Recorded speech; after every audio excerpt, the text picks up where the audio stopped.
because I don't think it matters what number you are. I think it matters how you feel and how you act. That, you know, that I was much more stressed out at 12 than I am now. When I came in to teach the seminar the other day, somebody said to me at the door, they said, "You're not very nervous." And I thought, why should I be nervous? And I think if they had gone up in front of the stage, in front of 1,000 people, maybe they would have been nervous. But I do know what I'm doing. And I want you to know the same kinds of things. When you look at people, if you don't fill their life with joy and give them hope, if they think they're going to be happier because they have $1 million, if you can't enjoy $10, how are you going to enjoy $1 million? If you can't enjoy the beauty you have now and maximize it, all the plastic surgery in the world isn't going to make it so you're more lovable.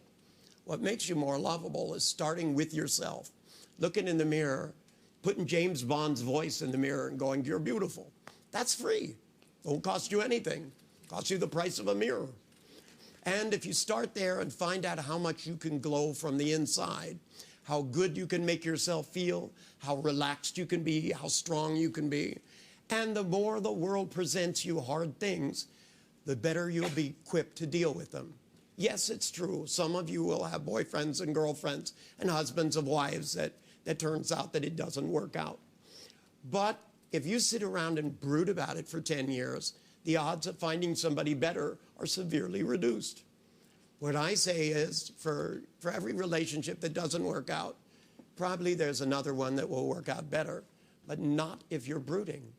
Once you glow from the inside and glisten up, and in fact, those of you who are in relationships who want them to last, the best place to start is now, not when somebody's complaining. When you look at the person you love, it should make you shine. You should feel like one of the lucky ones. I don't know why I was lucky enough to find my wife. Well, probably I didn't. She probably found me. She was in charge of almost everything. But for 35 years, we didn't fight. We didn't argue. We enjoyed each other. And we painted together. We traveled together. We did everything together. And I had friends that would come up to me and they go, "How's the old ball and chain doing?" And I'm afraid it didn't bring up the same image for me. I was thinking of the one in the closet I was about to whack them in the head with. Because I didn't feel chained. I felt very, very lucky. And I know those of you who are in relationships should feel lucky every moment. And when you see them, you should be more in love than you've ever been. When you talk to them on the phone, in fact, when they ask you, "What did you do in that seminar?" go, "I don't remember. I was too busy thinking about you." And guys, when your wife asks you something like they go, "Do you like this lipstick?" say yes, right? Don't analyze it, just respond. You know, if you go, "She's just trying to get a compliment," well, then just give her one. It's not so hard, you know? Because every once in a while there'll be something you want, and if you don't, you won't get it. And you won't deserve it either. The truth is, people make life too complicated.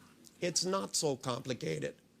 Life is really pretty simple and straightforward. Do the things that work and do them more often. And if you say something to your wife and she looks at you like you're the scum of the earth, don't say it again. It's really not that tough.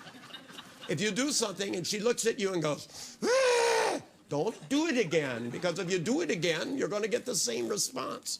Remember, in communication, the truth is the response you get is the one you get. And if you don't like the one you get, don't do that no more. Try something else. Try using better tonality. People respond to good tonality.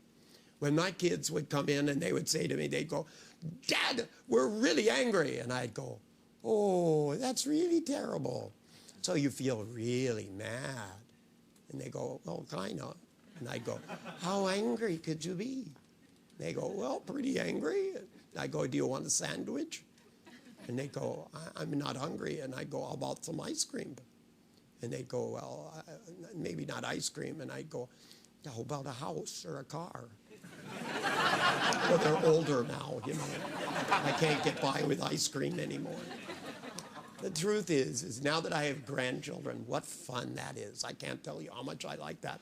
I'm not responsible anymore. I can spoil them wildly.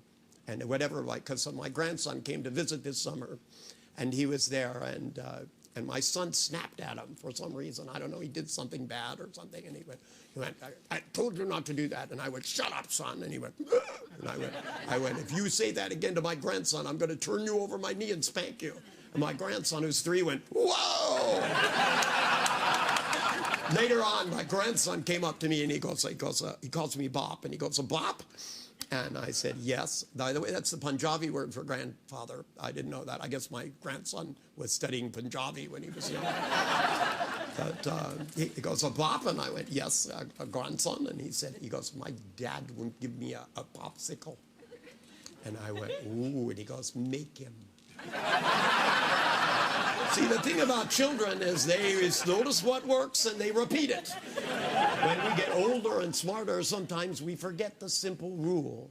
If you do something and you like the way it works, do it more intensely next time. It's just a thought.